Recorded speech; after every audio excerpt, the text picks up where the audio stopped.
I think I misunderstood what we were supposed to do. Misunderstood the assignment? I think I misunderstood the assignment. Oh, God. Oh, God, what have you done, Caleb? Okay, so we said to watch a Cage and a Keanu, right? Yep. I may have watched the Key and Peele movie Keanu in the entirety of the Luke Cage series, the Netflix one. I haven't seen Keanu, but I'm not that upset about the Luke Cage. It was pretty good. It's pretty all right. It's pretty good.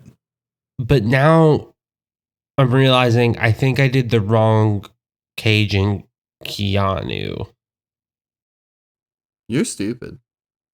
Yeah. But you did just invent a new dish that sounds incredible. Cajun Keanu. Welcome to John Cast. It's like a really freak out.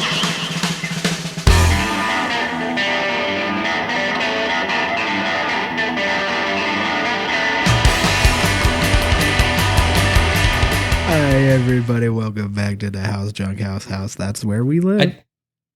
I didn't The actually junkiest. watch those, but I think I would have rather watched those than what I decided to watch.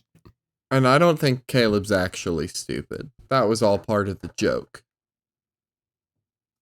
Just part of the jokes.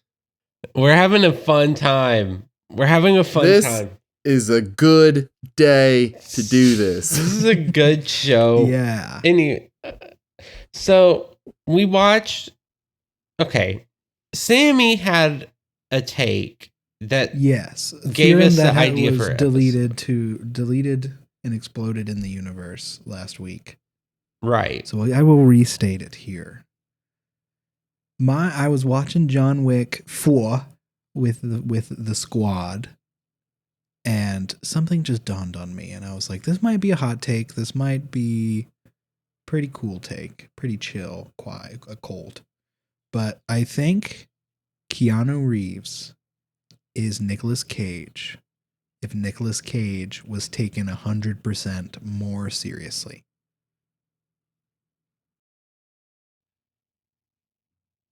I think after watching these movies, I agree with you, like wholeheartedly.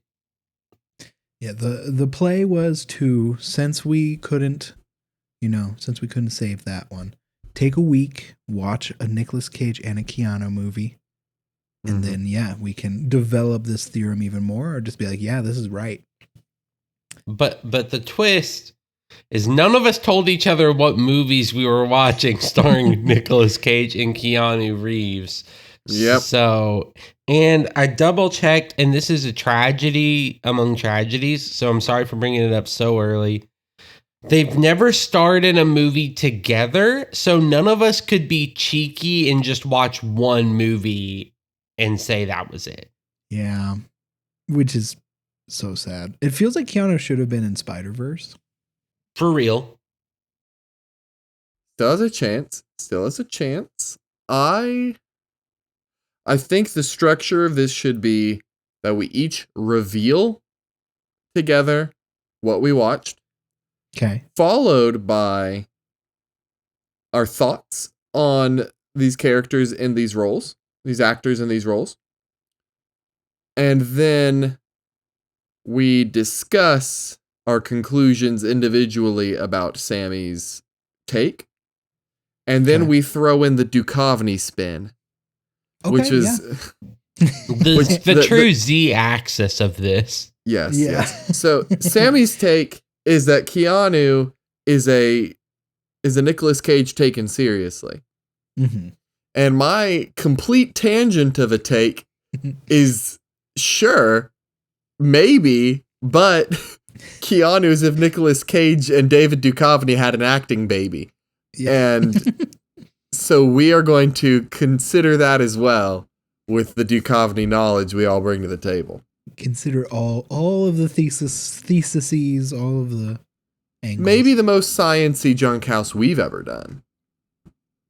No, Who not wants the to go most sciencey podcast we've ever done, though, because there True. was the episodes of Just Super where we did like actual science and math to figure out the tons of force applied by Flash if he punched at full speed.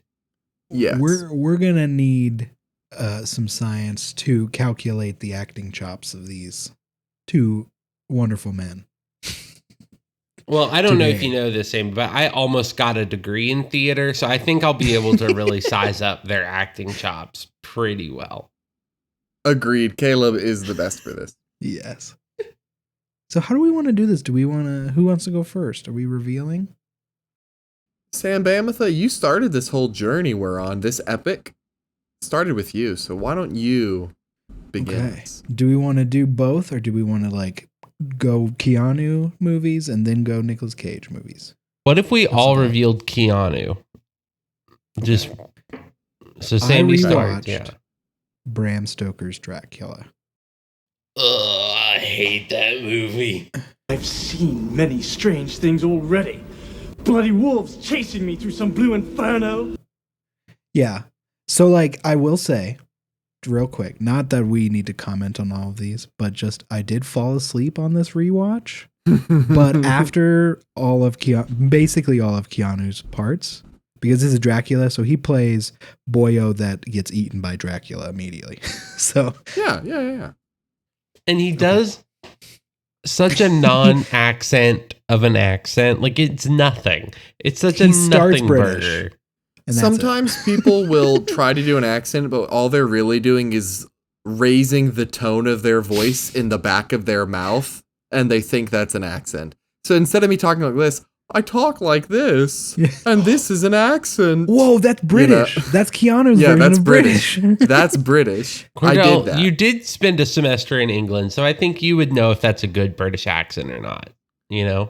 I'm going to tell you, every single British person I met exactly spoke like that. That's crazy. Cordell, what Keanu did you watch? I watched Always Be My Maybe. What? Oh, Are you familiar with this film, either of you? I'm familiar. I have never seen it.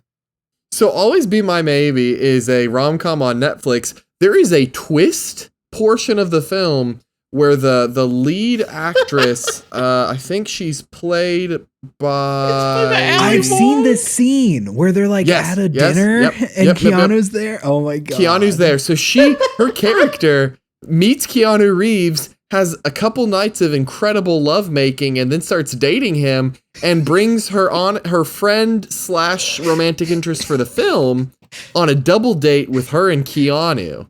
Which is to played by this- her love interest is Randall Park, right? Yeah, That's Randall Park, incredible. and then it's Ali Wong. There it is. Yeah. Incredible comedian as well. Yes. Both of them So, are. Yeah. so Keanu Reeves in this movie is playing himself. And he's only in it for like 3-4 scenes, but it is the hammiest, most absurd nonsense. Like he strolls in and there's like slow motion music, and then he like stops and greets several of the other diners and then sits down, and he brings this like intensity and pompous arrogance about him while also trying to be so down to earth. And there's my favorite thing he does in it is that they order a meal that is a series of meat cuts while you put headphones on and listen to the moos of the sounds of the animal that was butchered for that meat. And it's just him eating steak and crying.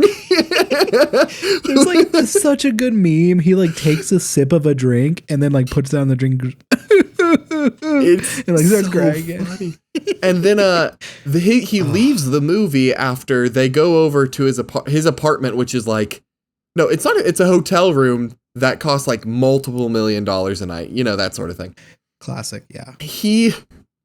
They're playing this like game, and he's like, "Oh, I learned this game, and it's super deep, and it gets you to reveal your darkest secrets." And he has beef with Randall Park's character, and so he's like, "You want to hit me, don't you? You want to strike me?" And so he's like, "Do it, strike me. And so he punches him in the face. And then they start fighting, and then Keanu Reeves kicks them out. But then the end credits, because he's in a band in the movie, and the end credits plays the song where he's singing about how he punched Keanu Reeves. So good. So I think I have the dark horse pick of the Keanu section. Yeah. Very possibly. I watched a very bad movie. I watched Matrix Reloaded. Yo. It's not good. Okay, but we love the sisters. We do. This is okay. So the Wachowski. Okay, this is the thing. The Wachowski sisters, when they wrote The Matrix, incredible. That's a good movie. Then they wrote the second and the third one. Bad. Both of them very bad. And that's really all I can say nicely about Matrix Reloaded is that it's a movie. It is a movie. Yep, it's one of them. It's a movie. Are we ready for my Nicolas Cage movie? Yes. My theme, I had an accidental theme. And my accidental theme was I'm a vampire! I'm a vampire! I'm a vampire! I'm a vampire! I'm a vampire! I'm a vampire! Oh. Did you watch Renfield? So you did Vampire's Kiss, not Renfield. According to alphabetical order. You know, A, B, C, D, E, F, G, H, I, J, K, L, M, N, O, P, Q, R, S, T, U, V, W, X, Y, Z. Huh? That's all you have to do. I never misspelled anything. Not once, not one time. Yeah, I watched Vampire's Kiss. Yeah. I don't know what this movie is. Caleb, you don't? No. This, Sammy, give him a quick just Yeah. What's so you've ever heard of American Psycho? Yes. Oh, that's where this meme comes from. Oh my gosh. Yes. It's him doing and the this face. Vampire's Kiss kind of inspired American Psycho to my understanding. But it's basically it's a Nicolas Cage who was told by the director apparently to play over the top. So you're Nicolas Cage and you're already over the top. They're saying, "Hey, go more over the top." Basically, he's this hyper misogynist that sleeps with like that one night stands all the time, right? But is really super inherently lonely. And so at the beginning of the movie, he meets this lady that is a vampire. And then the vampire bites him. Mm-hmm. And then the next morning, we find out that the vampire lady never existed. And most of the things that are happening in this story aren't real. Other than the fact that he is very, very abusive to his secretary, Alva. Yep. It's insane. He's trying to get her to find this file.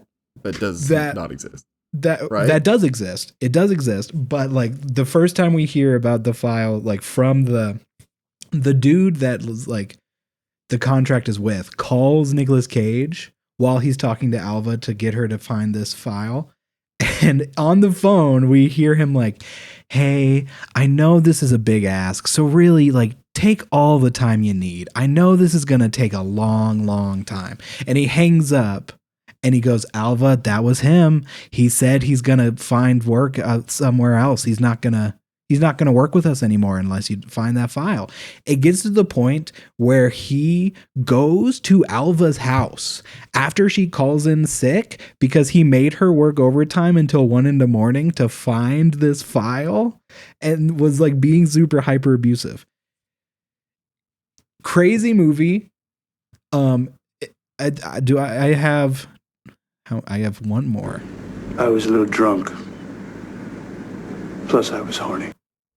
That's him talking about a vampire bat that attacked him at the beginning of the movie, to the point where he goes, "Shoo, shoo." exactly like So that. so this movie basically there are parts where he's at home or like out and about thinking he's a vampire, parts where he's abusing his secretary, and parts where he's laying on a couch at a therapist's office talking about how he's horny for vampires now and how he's Yeah. becoming a like Oh it's my nonsense. I stumbled across this film as like an early teenager and was absolutely befuddled. It's I'm gonna have to honestly an watch this incredible movie. Yeah, you really need to. The ABC and the misfiling is from him talking to to his therapist. And like there's a part right after the ABC, she goes, "Wow, you know your alphabet really well." And I think in the same scene, Nicolas Cage she like answers something and he goes, "Wow, you're quite a psychologist." It's just So you need to bad. watch this movie. Mm-hmm. He tries to kill himself with blanks because he is attacking Alva, and he doesn't want to be a vampire. And after it's blanks, which actually would have killed him in real life, real blanks would have killed him. He is like, "I'm a vampire because I didn't die because blanks did nothing." And that's when he's running down the street going, "I'm a vampire! I'm a vampire!" It's very, very like it's not even like the movie tries to pull a twist that this vampire girl that bites him during sex is real. Like the very day after it happens, he is talking to her while he's alone completely. Like there is no attempt to make her seem like a real individual that this might be supernatural. He's just insane. There's a scene later where it's like the next time he like has sex with this vampire lady, and he's like in the shower and he's like, "What did you say?" And he pokes his head out and goes, "Oh, you want to join me?" And opens the curtain a little bit and acts like somebody walks in and then closes the curtain. Like it is it is like, "Hey, this isn't real." The morning It's so after he good. gets bit, he has no marks on his neck, and then he cuts himself while shaving and puts a huge bandage over the wound as if he's hiding vampire bites. It's actually an incredible movie. The more you say about this, the more I want to watch it. Like this is all sounds very good. I think we just use this crazy examples for today, and then maybe have a full episode where we just go through Vampire's Kiss, because I think it does deserve that attention. Do you agree? It's been a long time. I cannot agree yet. I do not know, but I'm down to watch more Cage. Okay. Speaking of What more did y'all Cage, yeah, what did you watch, Cordell? So my second film had a theme, and it was actors playing themselves, the unbearable weight of massive talent. Oh, I want to this watch movie. this movie too. So love this this is a movie. movie where Nicolas Cage is playing himself, a down on his luck actor who's full of himself and owes a lot of money and needs a lot of money and is a bad dad and husband. And he gets a proposal, an offer from Pedro Pascal's character, who lives in a politically charged nation. Let me pull it up. He plays a character named Javi Gutierrez. Yeah, Javi. And Javi is from Mallorca. Mallorca, yeah. Yeah. It's an island, a part of Spain. And so he goes to this island and this gets involved with the CIA because Javi is like cartel member level dangerous, apparently. And so the CIA taps Nic Cage because he's going to have unrestricted access to his location, a thing that nobody can get ever. And so Nicolas Cage is trying to find a way to attempt to be a spy while also the whole movie, like Javier is trying to get Nicolas Cage to read the script he wrote. And then as the movie goes on, he starts being actual bros with him. And the funniest scene in the movie to me is the scene whenever they both get super high in the middle of the town and they're convinced that they've been found out for being high and they're trying to get away. It's incredible. It's incredible. So good. It's so But good. it is Nicolas Cage playing himself, which is ironically more reserved than most of Nicolas Cage's performances. Very good movie. Very good. My Nicolas Cage movie was also another bad one, but I think y'all get the theme pretty quick. Because I watched Ghost Rider: Spirit of Vengeance. Yes. Only sequels for me. I also did do a bonus Cage, another sequel, National Treasure: Book of Secrets. Ooh. And Insane movie. I'm gonna say it because I know we talked about it recently on Junkhouse, so I don't want to bring it up too much. Horrible movie. Yeah. Genuinely, I did not review my movies on Letterboxd yet because I didn't want to have y'all accidentally see them and be like, well, I know what Caleb saw before we talked about it. These all three are 1-star movies. They're very bad. Mm-hmm. Yeah, holy. Why did they make them so bad? Matrix was so good, and they could have done some stuff with Reloaded to make it good, and they just didn't. Spirit of Vengeance wasn't even needed. Yeah. Did we like Nicolas Cage's Ghost Rider? The first As one? a child knowing nothing, I loved it. Yeah. It was so Insane. good.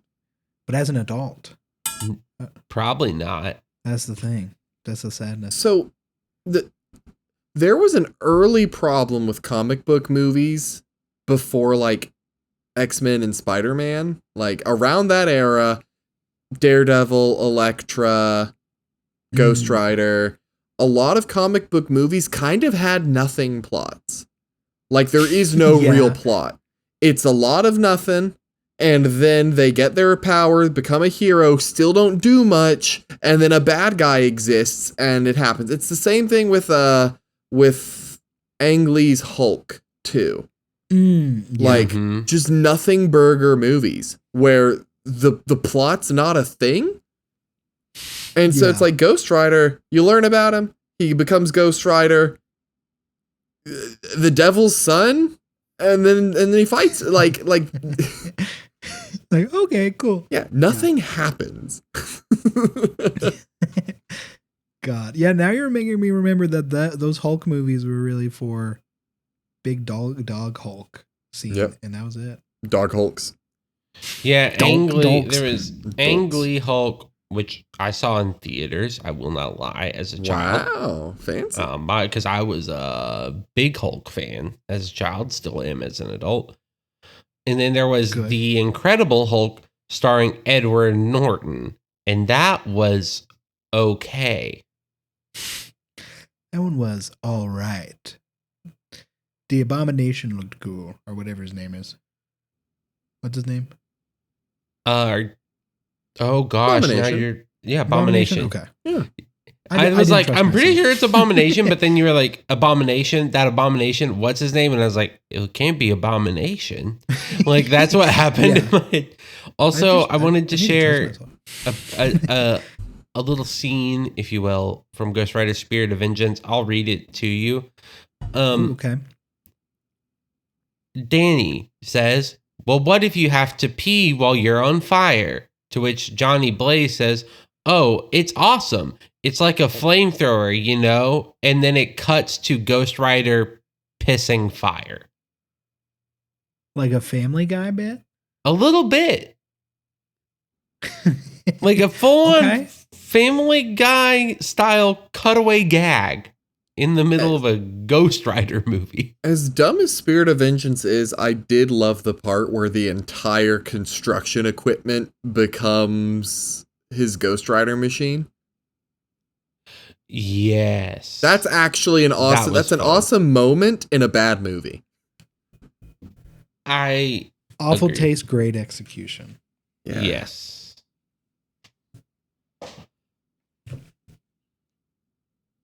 So yeah, we disagree with my theory now, I guess. No, because like, okay, but based off the movies I watched, I agree with your theory because both of them suck in the movies. And I'm like, oh, okay. But we forgive Keanu for the later Matrixes a little bit more than we forgive Nicolas Cage for some of his downfalls. I think we associate Keanu less with... So Nicolas Cage, you talk about it like a Nicolas Cage movie, no matter who wrote it, no matter who casted it, no matter who directed it. We do not talk about Keanu, like films he acts in, as Keanu Reeves movies. Like Nic Cage he elevated himself early to where that was how we thought of him. Keanu built himself up by just being an actor. Yeah.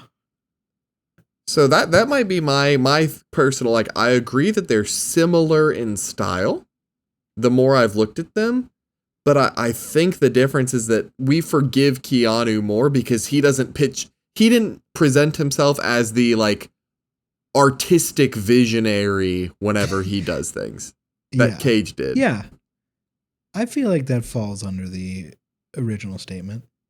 Yeah. I do agree with you, actually. Okay, bad. Yeah, because, It also makes sense that Nicolas Cage acts the way he does. And I have one reason why. And it's that his uncle is Francis Ford Coppola. God, the director of Bram Stoker's Dracula. Megalopolis. Of Megalopolis, but also Bram Stoker's Of Bram Dracula. Stoker's I think people Dracula. forget that Coppola directed that flop of a movie as well. Yeah. So when you look at, also you look at Megalopolis, what is the thing that the Francis Ford Coppola talks about? Says it's his masterpiece. He says he's really proud of it. He still won't release it on streaming because he is going around theater to theater touring with it and showing it to people and being the person being the person that stands in front of this. Yeah, this is a true story. There's only 2 ways to watch Megalopolis right now. 100%. It is on American Airlines, because for some reason it's there, and only on international flights. That's funny. And if you get a ticket to watch it with Francis Ford Coppola. And he views it as his masterpiece. You know what else he viewed as his masterpiece work that he was super proud of? Bram Stoker's Dracula. And you know what both of those have in common? Bad overacting. And okay, I am going to say it. I'm going to say it out loud. Be brave. Be bold. Twilight reference. Coppola is good at what he does, so there are some beautiful shots both in Megalopolis and in Dracula. There are some really cool shots of like Dracula's eyes in the sky, like looking down on the girlies. There's some pretty dope scenes in Megalopolis, other than them both being terrible movies. I will give the man those flowers. Oh, flowers. Because like Megalopolis has the whole like the tower that at the very top there's a clock that they stand on, and that's kind of cool. Yeah. No, but the actual cool part of that is it in the real life. In the real life, I'm saying in like an older person says YouTube. In the real life, they actually elevated that platform and elevated like the like steel beams that they were standing on and had a net underneath to make it like more realistic that, oh, hey, you're not just like chilling up there. This is bad. Just not bad. This could be dangerous. Bad movie though. So bad. All of this taken into consideration, like I said, I do think I now agree with Sammy's statement. Keanu Reeves and Nicolas Cage are very, very similar actors, and Keanu gets grace that Cage doesn't. Very much agree. Yes. Yes. But now, It is time. Yes. it is time. You all know I love David Duchovny. He is a marvelously wooden performer, and he is also the butt of my favorite Futurama joke.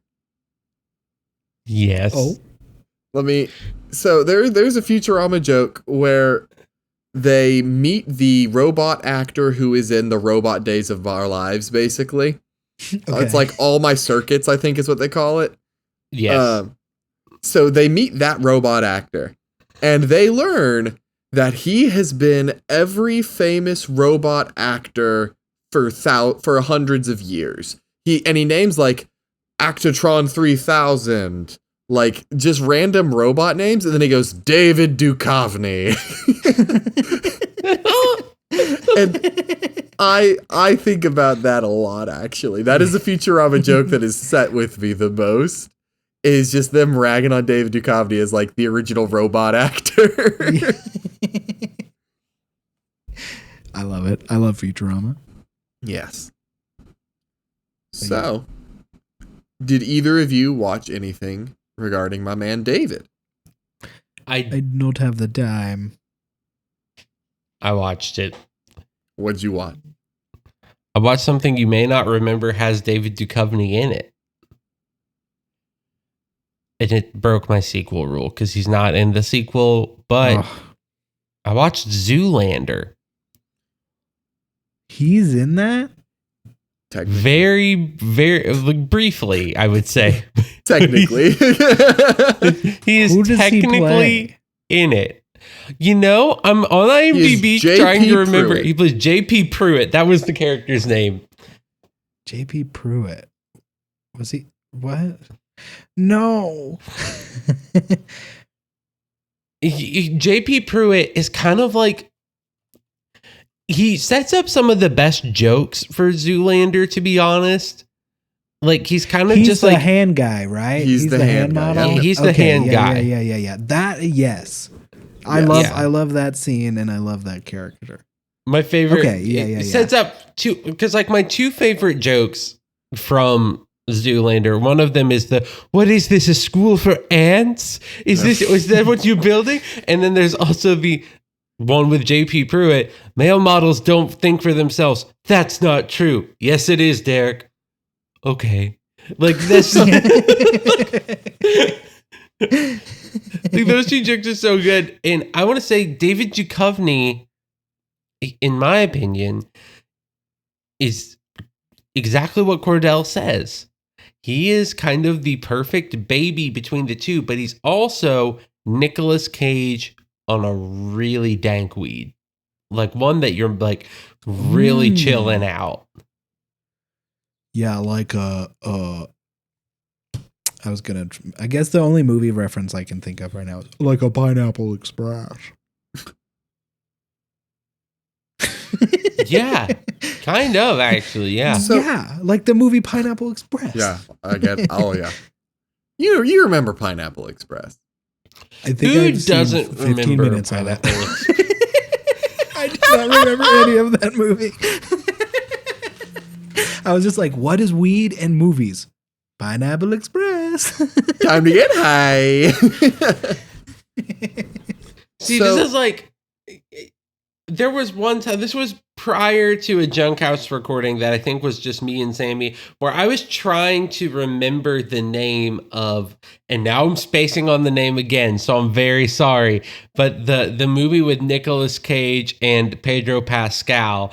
And so instead of saying the name of the movie, I said extremely loud and incredibly close.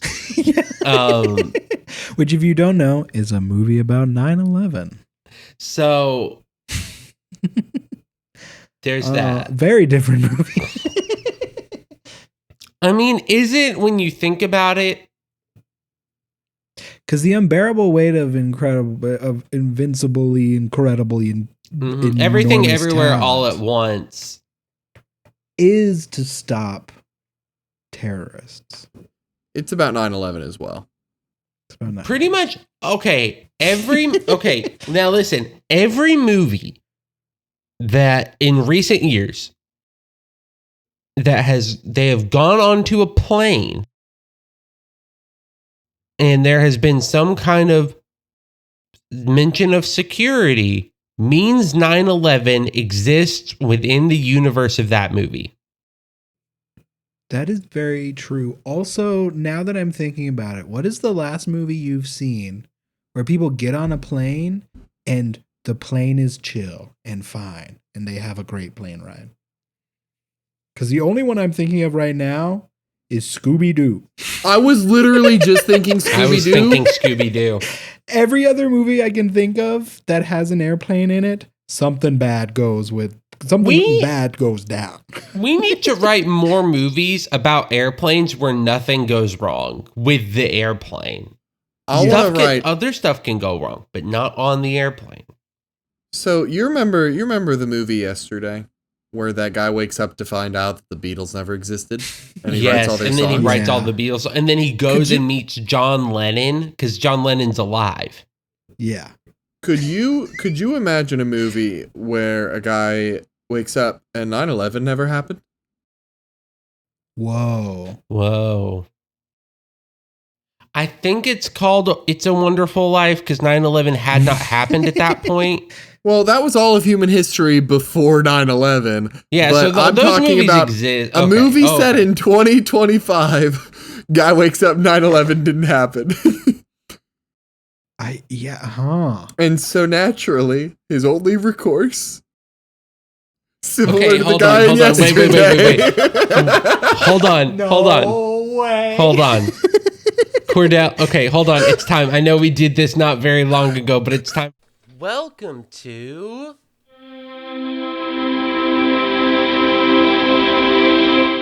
Caleb uses what he almost got a degree for. Okay, so Cordell, this time you get to have the fun part. No, do not. Cordell, your Don't make me say the words behind this joke. I'm not doing it. Cordell, for this scene, I need you to put on your acting hat for a second. So we're three friends, and we're all meeting up to get brunch, okay? And Sammy and I are about to go on a trip together as friends.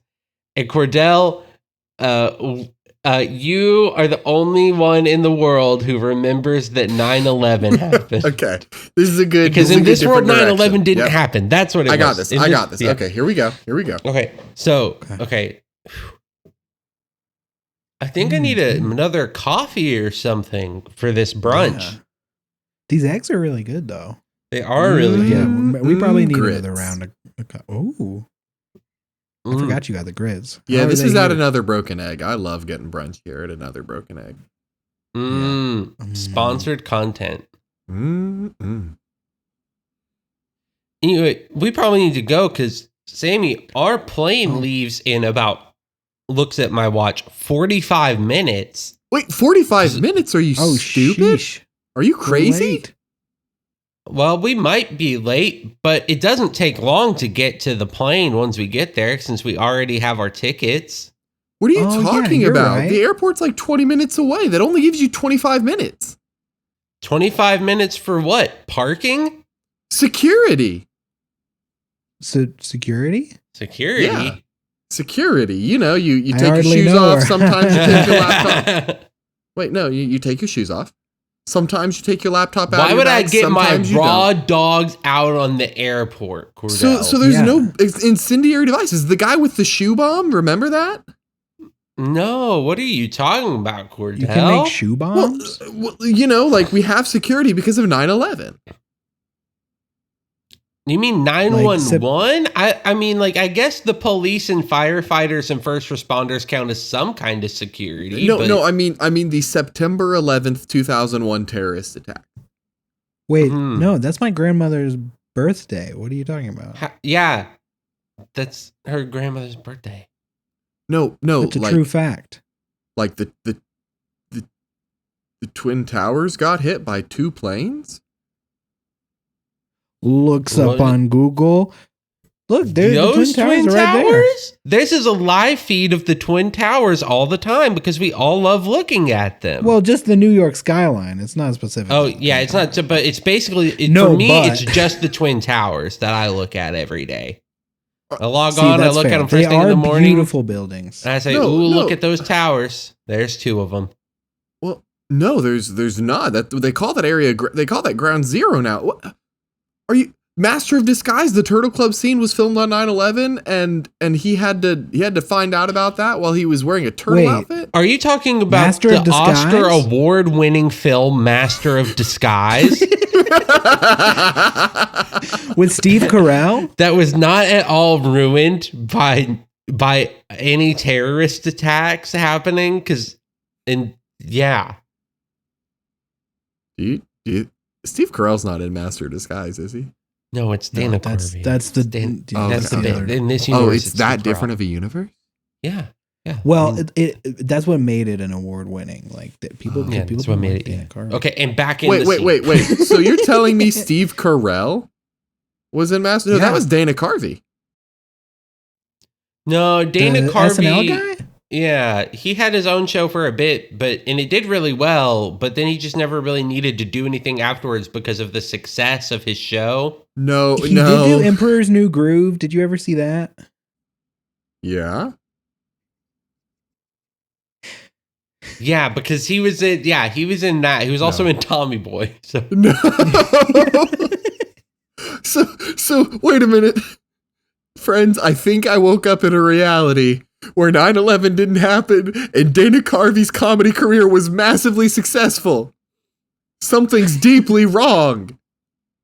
or something deeply Well, we got to get on right. that point. Yeah, we got to go get on this plane so we can go to somewhere together. Some unspecified destination together. Yeah, you guys do this a lot. That's fine. Well, hey, do you want to come with us? You Can can I- just buy it. Wait, You can I can take just so like fast. follow you to the gate? Yeah. Yeah, you could even just buy a ticket there. It only takes like 5 minutes. Yeah. It's easy. It's basically like getting on a train. I'm going to bring a whole tube We also of have trains toothpaste. And scene. The implication that Dana Carvey's career is somehow connected to whether or not 9/11 happens is really beautiful to behold. That is how it works. That is how it works. If 9/11 doesn't happen, which we've already discussed in Junk House before, We that really 9/11 must happen or else a bunch of reverse 9/11s happen. So, And that's not good. That's worse. Yeah.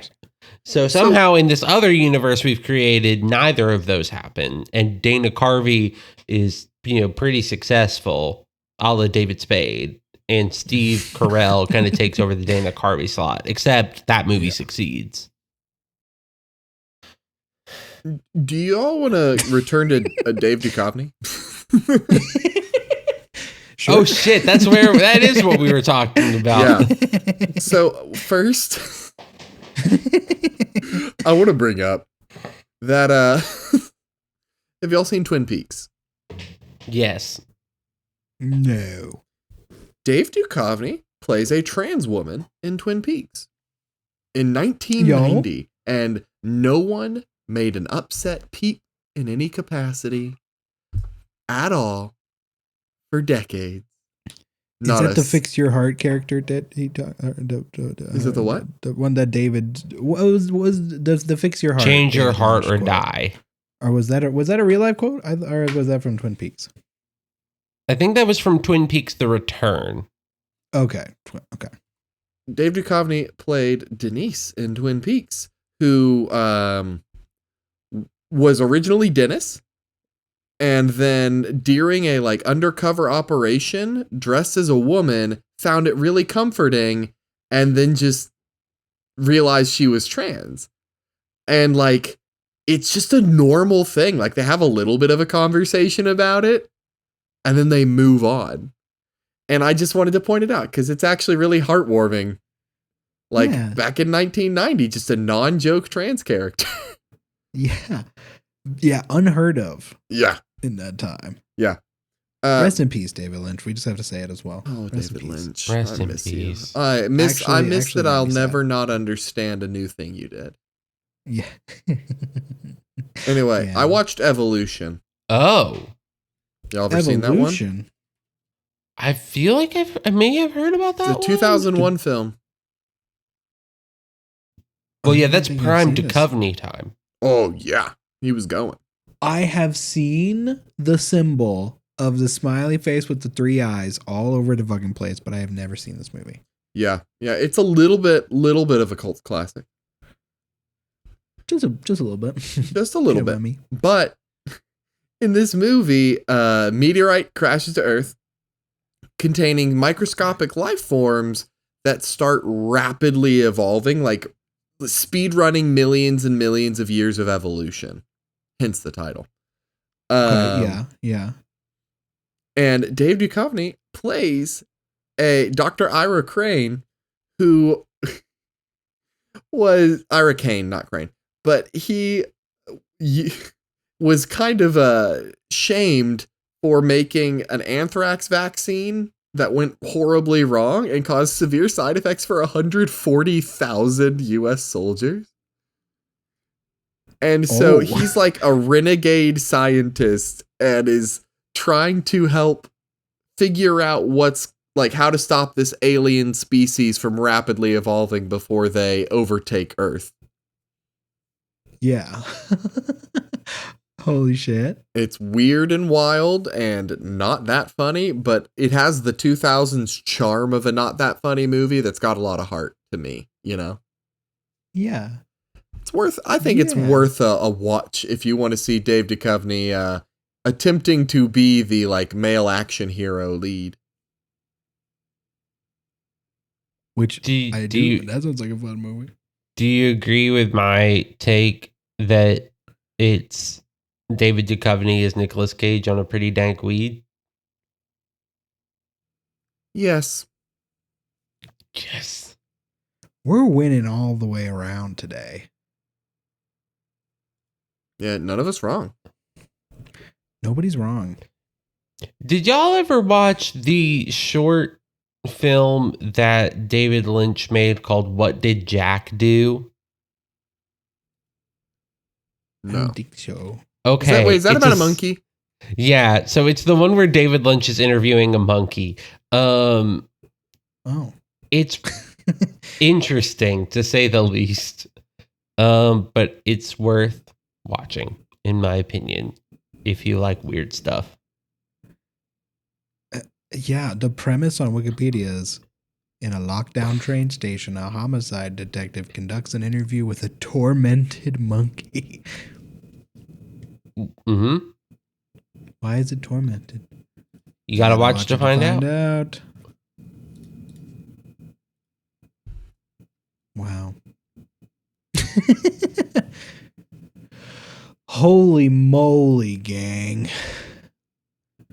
Clockwork Orange opening your eyes to see everything. That hurt my eyes. Yeah, I'm not listeners, doing it you're anymore. missing a visual bit where we're all just making our contacts dry out, apparently. Yeah, we all kind of Clockwork Oranged our eyes a little bit there. That hurt. You know who else Clockwork Orange their eyes? The guy from Clockwork Orange? Yeah. Doesn't he have like permanent damage due to it? I don't know. What? I feel like I remember reading somewhere that like him doing that, like it actually caused like permanent damage to his eyes a little bit. What? I mean, that makes sense. Hey, Sammy, Yeah. pick a number between 1 and 255.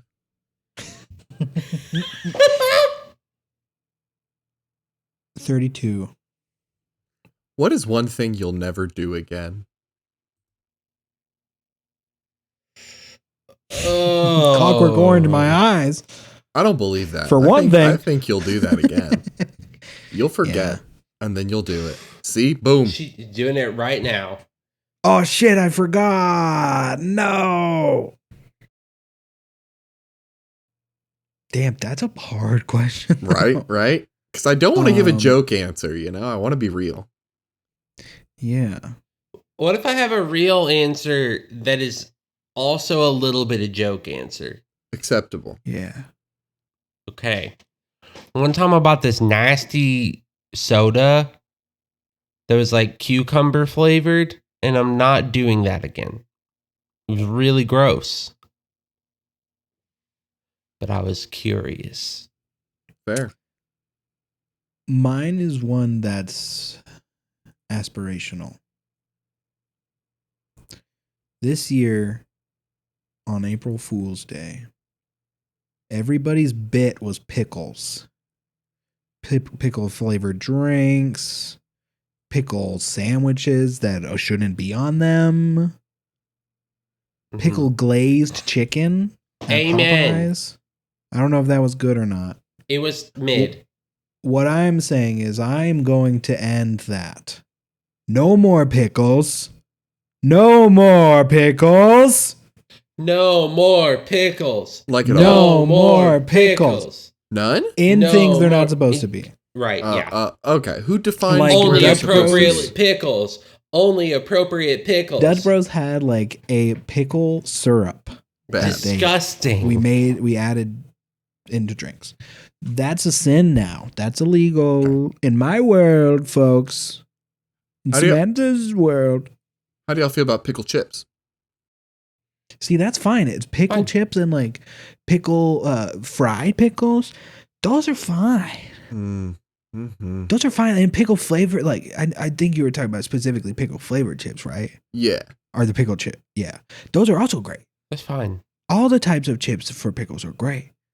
But you put it in like a energy drink? Disgusting. No. Bad. No. Maybe a lemonade, maybe. Ooh. But that's still That's disgusting. something. That sounds gross. But that's something. I feel like, okay. That's my okay, aspiration. hold on. No more. I will be the anti-pickle warrior. And this time next year they will not. I think a pickle lemonade, it depends on the type of pickle. Because like my favorite pickle is a Clausen pickle. Put that in the lemonade. Get that out of here. Too much garlic, too many spices. Yes. Like a pickle that is just like salt, vinegar, cucumber. Maybe because like salt vinegar is acid. What is lemon juice? Acid. It's just two slightly different kinds of acid. Then a little bit of salt to counterbalance the sweetness of the lemonade. Maybe give it a little zippiness. Oh, maybe a little good. Maybe a little good. Who knows?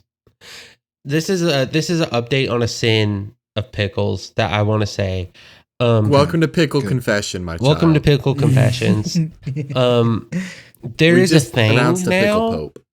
that is He is when I from go onto the Chicago. Sonic app, there's a spot that says local favorites. So it's like commonly ordered things at your Okay. local Sonic. Genius. Love it. Somebody orders something enough that it's on there and it's a Dr. Pepper with pickles, and that person needs to go to jail. Why is that ordered often enough that it's on local favorites, you pervert? There's got to be something You absolute sexual in that. pervert. You think they put their penis in there, Cordell? Yeah, I do. Anyway. I never misfiled anything. Not once, not one time. EFGHI. Okay. P for pickles. I'm a vampire. I'm a vampire. Cordell, what's I'm a your- vampire. Cordell, what's your never gonna do this again? I'm gonna keep it with the pickle theme. Yes. I'm bringing you to my side. So in this one, I will never impact my wife's life more than getting her to like pickles. Oh. I think I will never again be that impactful. Oh. like Damn. because Okay. she went from never eating pickles ever, and I was like, try a pickle, try it now. And now she eats them as a snack routinely. She will drink the juice when they're done. When she orders things, she orders extra pickles. She eats fried pickles. Like, her life is changed. And I don't think I will ever again have a pickle convert that strong. This brings up a question for me, and this is not on the list. What is something that you request at any fast food establishment that you're like, I'm probably one of the few people that requests this? This is less of a fast food thing and more of a pizza place thing. Totally fine. Pizza's fast. My favorite pizza is pepperoni and banana peppers. Ooh, okay. I'm down. I love that combo. I've never met anybody else who will just order that. Hey, Cordy, next time I'll come to Cersei, let's get some pizza. Yeah, it's pretty good from Casey's, honestly. Like, Ooh, Casey's got good Casey's pizza.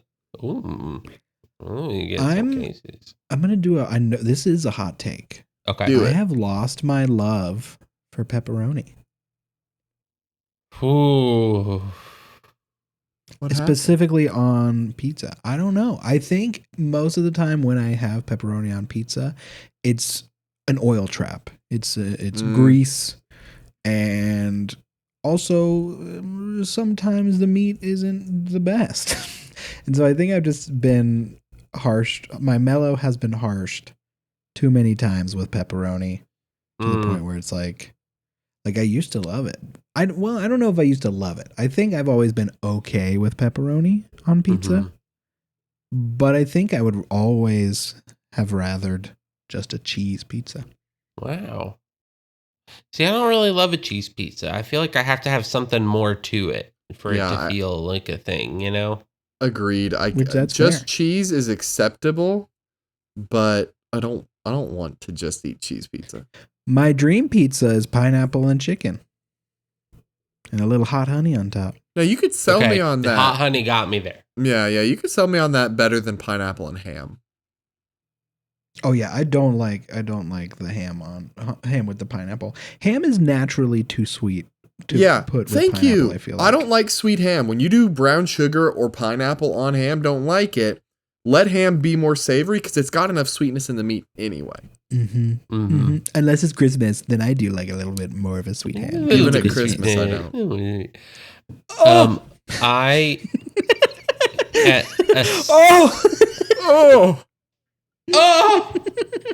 Anyway, at a sandwich establishment such as Subway, if when I'm ordering the sandwich and we get to the veggie portion, that's unlimited toppings right there. You know I'm gonna load it down with as many veggies as possible. That's not the weird thing. The weird thing I know I do, and I'm probably one of the few people that do this, is I will say I would like extra olives, and then they say, "Oh, that's good," and I say, "The amount you're thinking, please double it." Double it and give it to the next one. Like double it. No, double it and give it to me. I love those. And then they're like, that's cool. And then I say, and extra pickles. And then they say, oh, okay. And then they put on like a couple extra pickles. I'm like, okay, please, let's do it. Let's go for it. Let's get actual extra pickles on there. So, speaking of sandwich chains. Oh, yes. I miss Witch a lot. Oh my, same. Me too. Every day. Cersei had a Witch back in the day. And I loved going there like every Sunday after church. Go to Witch, get that real meaty sandwich loaded up with vegetables, like just go nuts. And I just don't even know, like, let me look up and see where the nearest Witch even is. Don't know if they exist anymore. I don't know if they exist. They do exist. Which was the antisocial Subway. Yeah. Yes. So all you had to do was write it on the bag. The nearest Witch to me is 162 miles away. Where? Wow. In Ripley? No way. MS. Is that Mississippi? Mississippi, I believe. MO is Missouri. There it is. Yeah, it's 3.5 hours away from me, this Witch. That's probably about halfway between us, Cordell, so we could meet up for some Witch. Yeah, because everyone in Arkansas is permanently closed. I think it is going out of business, but I loved Witch Witch with a passion. There's some still in Denver as well. So when We y'all come could visit- all get Witch Witch at the same time. This is FaceTime good. each other Witch from a Witch Witch together. Witch. This is what it's about. This episode of Junk House has been brought to you by Witch Witch. We're inside of a Witch Witch. Yeah, the closest one to me is also Ripley, Mississippi. Damn. A plot's above Damn. them. I've got an idea here. It's just going to Witch Witch together. That's it. That's the full. Yeah. That's the full Yeah. idea. Yeah. So, Sammy, you get a flight from Denver to Birmingham. I'll come pick you up from the airport. We drive to Ripley, Mississippi. Get Witch Witch with Cordell. That's all we do. We don't do anything else. And then I drive you straight back to the airport and drop you off for your flight back. Or y'all could just come. We could also go to Denver and go Because to there's Witch several Witch in Witch Denver, Witches. you say? There's like 3 or 4 Witch Witches in Denver. So Okay, when y'all come visit, we're for sure. So the going to Promised Land exists. Witch Witch. You know who Yes, also Denver probably Colorado. enjoys Witch Witch? For a fact, know this. It's the Reverend Horton Heat. Yep. Because they wrote Psychobilly Freakout, which is actually, they don't say this on the website, but it's actually the Witch Witch anthem is Psychobilly Freakout by the Reverend Horton Heat off the album Smoke 'Em If You Got 'Em. And it's also our opening and closing theme song, which makes us also a Witch Witch anthem. If you think about it, there has never been a time you entered a Witch Witch that Psychobilly Freakout wasn't playing. It's true. And if you can, you're wrong. If you like this episode, you can rate and review us on Spotify and Apple Podcast. We would appreciate it if you give us a 5 stars and also commented on Spotify. I'm a pirate now. All of the interactions is great. Hey, we have YouTube as well. If you want to check us out on there, that'd be pretty sick. Pirates don't talk about YouTube. Had to go back to normal. Arr.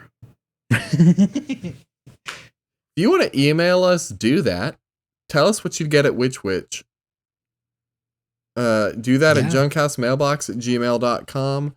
I like to read. I've been getting better at it, so send us emails. Yeah. I still can't read. You know what? Just like we say every single week. Have I ever told y'all one of my favorite pirate jokes? What? What's a pirate's favorite letter? A, B, C, D, E, F, G, H, I, J, K, L, M, N, O, P, Q, R, S, T, U, V. W, X, Y, Z. Actually, nothing. A lot of them were probably illiterate. That is not your favorite pirate joke. It's a psychobilly freakout.